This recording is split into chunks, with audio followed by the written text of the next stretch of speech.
Hello, and welcome to the 32nd episode of A Woman Robbed, a bonus series of And the Runner-Up Is, where we talk about actresses who may have come close to earning Oscar nominations but were ultimately overlooked, omitted, or for one reason or another, just didn't have the votes to make it into the final lineup, discussing why they may have deserved to get in and why they ultimately didn't.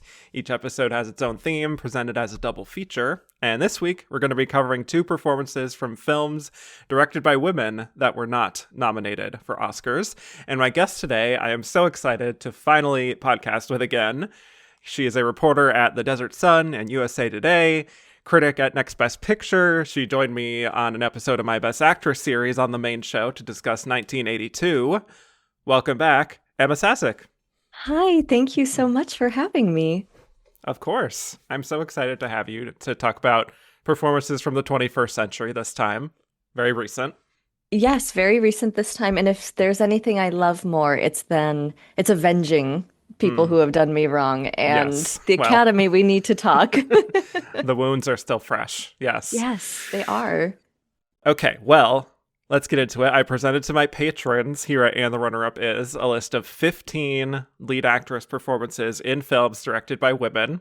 And the options were, to recap, Awkwafina in The Farewell, Nicole Beharie in Miss Juneteenth, Judy Davis in My Brilliant Career, Danielle Deadwyler in Till, Kirsten Dunst in Marie Antoinette, Adele Haenel in Portrait of a Lady on Fire, Nicole Kidman in Baby Girl, Greta Lee in Past Lives, Barbara Loden in Wanda, Margot Robbie in Barbie, Saoirse Ronan in The Outrun, Delphine Seyrig in Jean Dielman, Teyana Taylor in 1001, Emma Thompson in Good Luck to You, Leo Grand, and Alfre Woodard in Clemency. So, What a powerhouse list. yes, insane to me that none of those performances were nominated for Oscars, but Insane. here we are. But the top vote getters were Danielle Deadwyler and Margot Robbie. So this was a very competitive poll with everyone getting votes. This doesn't always happen, that everyone gets votes. And Danielle was at the top, followed very closely behind with Margot. And then Alfre Woodard, Kirsten Dunst, and Greta Lee all had a lot of support as well, but very divided. I was pleased that this was our double feature, as polar opposite as they may be in style Yes. and theme. It's going to be a little bit of whiplash having this discussion, but we'll see.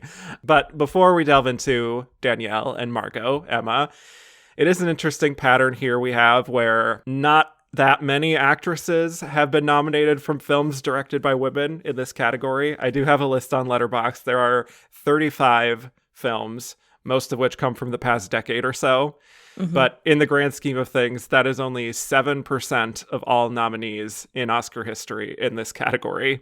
Wow. So, any thoughts on why it feels like there is still a discrepancy, both with this and also in just the industry in general? I know that's kind of a big topic, but what's going on here? I I would love to know the answer for this too. I mean, on the one hand, you have someone like most recently Chloe Zhao just now directed two women to Best Actress wins, which First one to is do so. yeah, which is again insane. And I was Yep. about to say, I'm pretty sure she may be the only one to do that, which I don't know why it is like that. I mean, we've got PTA who has directed a couple of different winners in his films, males mainly. Yep. Hmm. So I don't know what that discrepancy is, but I mean, in just the list that you were listing off, pretty much I have seen all of those nominees and those films, and each one captures life in such a different way, in so many nuanced ways, tender, sometimes the ugly parts, the bad parts, the beautiful parts of it. I just don't know why, but I love seeing that more and more people are giving chances to these female directors, which again, why do we need to give chances to Yeah. them? They are accomplished filmmakers in many ways, but we are seeing these amazing films directed by women. We should be seeing, in turn, many more nominations, wins come from that. So it perplexes me. I don't know why. Usually, more often than not, my favorite films in any year are by women. I think I had like in my top 10, six were female directed films. So Hmm. clearly I love what the ladies are doing out there. And I can only hope that they will continue to shine. But yeah, it's annoying. Yeah. I mean, actually, I think the same for me, where I had like 4 or 5 in my top 10 as well. Like, it was a great year for female directed movies last It year. was. It And was. yet, when we look at like best director, it was like, well, it's either Chloe Zhao or bust, basically. Yeah. Like, there can only be Yes. one, apparently. It's very Yes. frustrating. But yeah, I feel like despite the strives that have been made over the past 10 to 15 years, we're still not anywhere near where we need to be with that. Like, there was a study I found from USC Annenberg that said only 8% of the top 100 movies of 2025 at the box office were directed by women, which is actually Wow. down from 2020, where it was 15%. So somehow it's getting worse, which is strange, but I think it's definitely easier for like indie directors to make those films that there are passion projects, but like on a mainstream studio level, it is still a major struggle. And, Right. there are female directors who get a chance to direct something and then it might perhaps fall short of expectations based on whatever metric people have, and they just don't get another chance, which Hmm. doesn't happen very much with male directors. So, Yes. Yes. I am happy though with this award cycle that just ended. We had Rose Byrne in a female directed yep. film. Well, obviously we had Jessie Buckley in her female directed film. So we're Hmm. we're getting there. We're starting to get Yeah, there, that's 2. hopefully. So, yeah. Two out of five. But yeah, it reminds me of Viola Davis's speech at the Emmys, where she said, "You cannot win an Emmy for roles that are simply not there." Yeah. Like, it's a kind of an industry thing more than an Oscar thing, even, that Yes. female directors are so rarely honored in these top categories. But yeah, I also think when we have female directors, generally speaking, there is more care for the well-being of everyone on set. You always Hmm. hear stories of actors working with women directors that they felt very taken care of and understood, but that also, of course, that they put in the work. They're there to put in the work. And Hmm.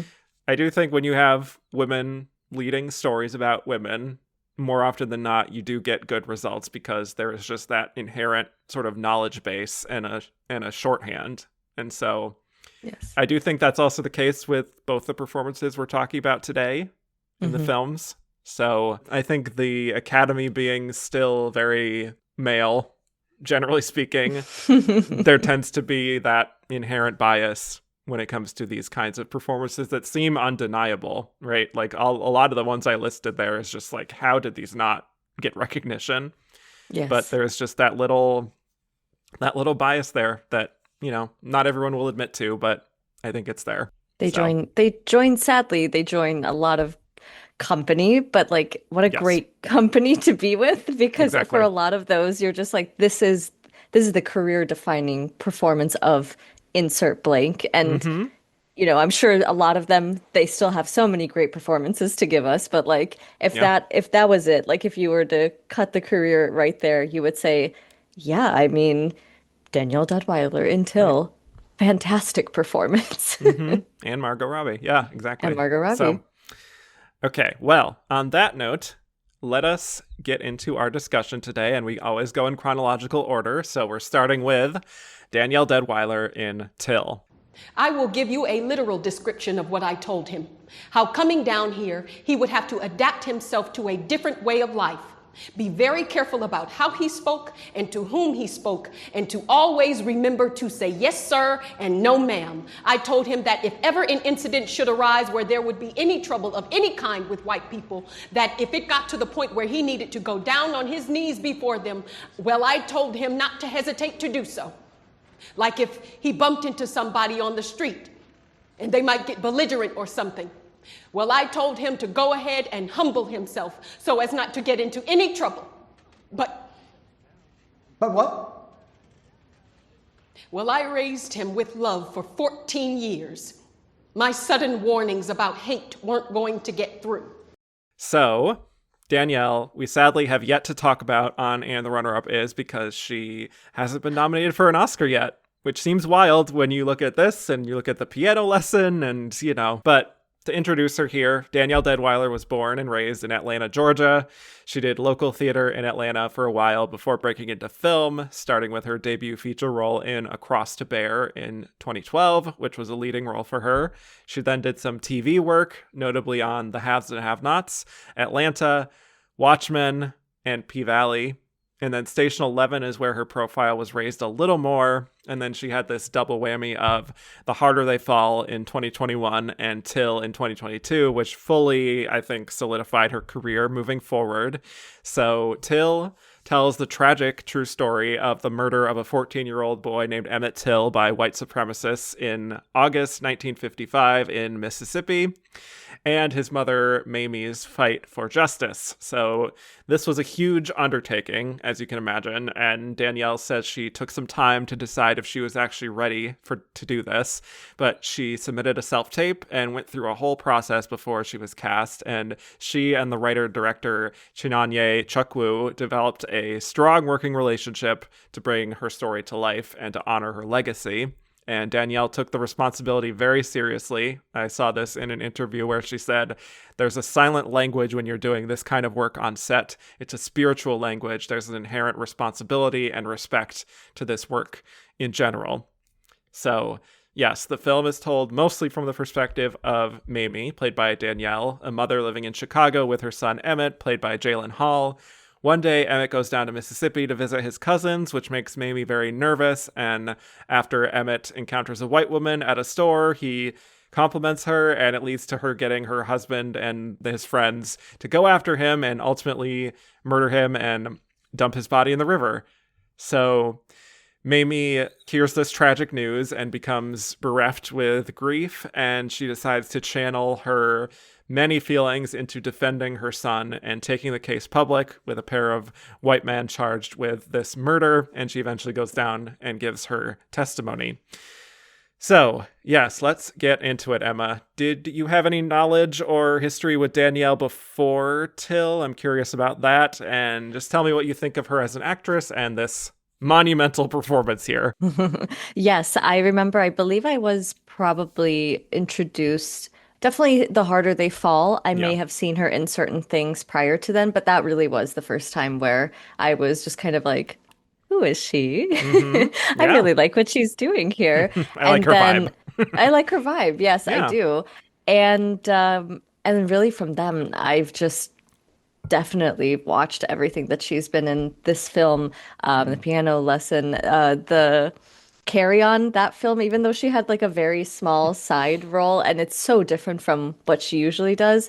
Yeah. It's one of those films and roles where you're like, wow, she really can do anything. Like nothing can stop her from being a badass, somebody who is holding in such intense pain in their body, everything in that emotional range there. But yeah, she's incredible and she's so wise too.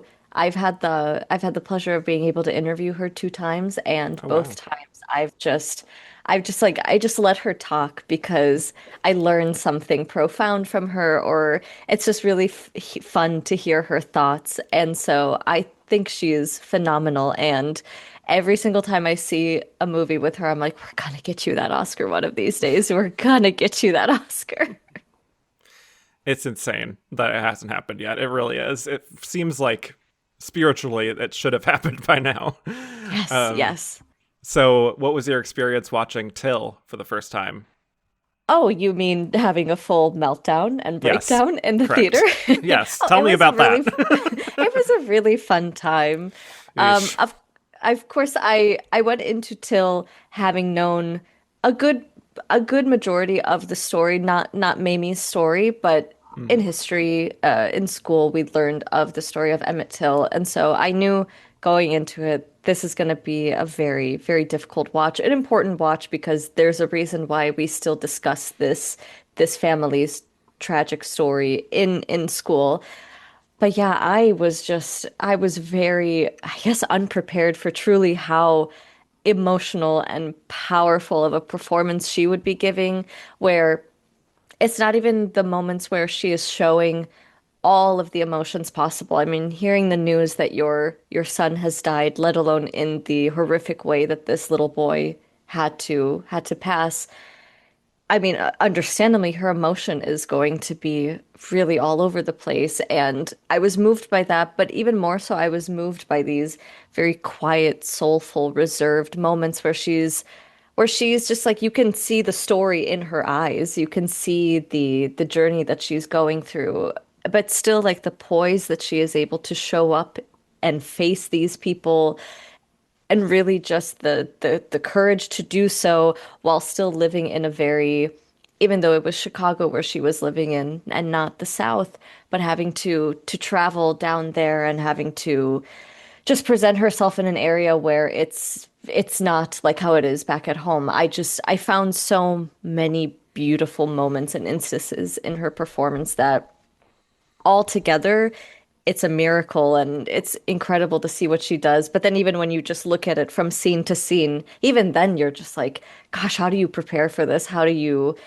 present yourself in this moment? So I was so impressed by her. I thought it was so beautiful, so moving. I cried many, many, many times, and I heard a lot of sniffles around me too. So we were Mm, all on the same wavelength. But yeah, this was one of the most beautiful performances that came out that year, and I would say, already looking at the decade as a whole, this is one of the ones that stays with you. totally. I was going to say the same thing. It just is one of those, when you look back on this decade, this is going to be one of those defining performances, I think, regardless of what happened at the Oscars. So, Yeah. yeah, for me, definitely took notice of Danielle with her TV work, with Watchmen, with Atlanta, and Station 11, and, like The Harder They Fall, too. Like, I just found she has such an evocative screen presence that I just love. There's kind of an intensity, I think, in her, Mm, just like what she does with her eyes, that I just find really compelling. She's very present and very active, and her choices, I think, have a bit of a flair for like the theatrical, but not in a bad way. And so like hmm. I really value that she like really is like, you can sense the theater trained background, I think, when you watch her. She just seems like she gets into the process really with her characters and finds a lot of value in like the psychological part of it. And so that's why it didn't surprise me to learn that she like studied history and American studies in college. Like she seems like very tuned into just, I don't know, the context of how a person relates to the world, I suppose. And Yeah. she just has like this genuine interest in like the human experience, which is what makes her so perfect for this role, I think. And there are probably bigger names that Chukwu could have gone with here, but I think she made the right choice here in picking Danielle because of that gravitas she has, because also maybe there were audience members who could have been familiar with her, but she wasn't like a star per se, and I think maybe having a more established star might have distracted a little bit from the important thing here, which is the story and honoring Mimi Till Mobley. And I just think she brings, like I said, such gravitas and such strength in her screen presence that she kind of becomes a star through this role. Like, this is a very heavy story, and I think also there's a risk of it becoming so weighed down and so focused on the even like the grisly nature of this murder that in the wrong hands could have felt like it cheapened it or sensationalized it a little bit. But that's not what this does. I think Chukwu and Deadwyler too are really like filling in the gaps here and bringing their story to life, both Mimi and Emmett, and showing their bond and showing how bright of a light he was and how he was such a good kid, and like showing her perspective too, showing her cautiousness, but also showing her admitting that like whenever she would see things happening down south, like that was their business and it didn't necessarily concern her or like spur her into action in any way. Right. And Right. there's just so many little details in here, like you said, that I think are important in giving us a three-dimensional view of who these people were beyond their tragedy. I really liked how you put it where she is sometimes theatrical, but it's not a bad thing. It's Right. not being in hysterics, and just Hmm. letting that overwhelm a scene or just entirely, I would say, ruin one too, because we've certainly seen that in Yeah. at certain points. but it's the rage within her that she channels in little small nuanced ways where you can just feel the way that she looks at someone or just responds to someone that it's like that tells you all you need to know. And I've also really enjoyed seeing, even though maybe these films weren't quite as critically praised or got as much attention, just the different ways that she takes on motherhood and like The Woman in the Yard or 40 Acres. And like those are two very different performances and Yeah. and genres and stuff like that. But with 40 Acres, I feel like that one was a really interesting journey to see her go on because she's tough in that movie and it's the apocalypse. You kind of have to be tough, but she still is able to pull in some really sweet moments with that. So yeah, again, she can just do anything. Yeah, well, I think she really runs with it here and just she's showing, especially at the beginning, Mamie's sort of cautiousness, her more demure qualities even, but Yeah. also that slow evolution to becoming more of a public figure and an Yes. activist. Like she kind of is giving us this a little bit of like this quiet evolution in Mamie because that is kind of the reality at sometimes. Like you don't suddenly just become a new person even when Yeah. a horrific tragedy happens to you. But I think the film, and this is more of a directorial achievement too, but the film is patient, I think, in giving her the space and Danielle the room to give her an arc of like opening up and becoming more comfortable in her skin and like in her role in all of this, I guess. And then so I also think just what she does with the close up is incredible too. Hmm. Like what Hmm. she does with her face, even her chin, her posture, like all these little things, and how she portrays grief in all of its complexities, especially when she is trying to hold back from crying. Those are the moments that I find the most moving, is when she is just trying to like drum up enough strength to just be a person in the world, even though she is overcome with grief, you know? I mean, a great example with this film is this decision to have an open casket Ugh, funeral and yeah, just just saying, I want to show the world what they did to him. I want to show the reality of this, where probably like a day or two ago, that having to make that decision yeah. is a lot for anyone. And again, let alone the way that everything went in her life and her child's life. But yeah, I mean, that just tells you like she understands the gravity of all of this, and people were coming to her for, let's make some more movements and shakes. No, Right. let me do this in my own way. And that way is with a lot of dignity and with a lot of poise and the understanding of knowing this is a moment to show and maybe make a little bit of change in this world too. So yeah, Hmm. what a really incredible woman that she portrays. I mean, again, her story could have very easily just been look at all the tragedy, look at all of the sadness, but they chose to do and showcase and represent this woman in all of her different ways and strengths. Thank you for listening to this preview of A Woman Robbed, a bonus series from And the Runner-Up Is. If you liked what you heard and want to hear more, please go to patreon.com/andtherunnerup is and become a patron. Only $5 a month will get you access to bonus episodes, exclusive polls, and early access to regular episodes. Thank you so much for your consideration.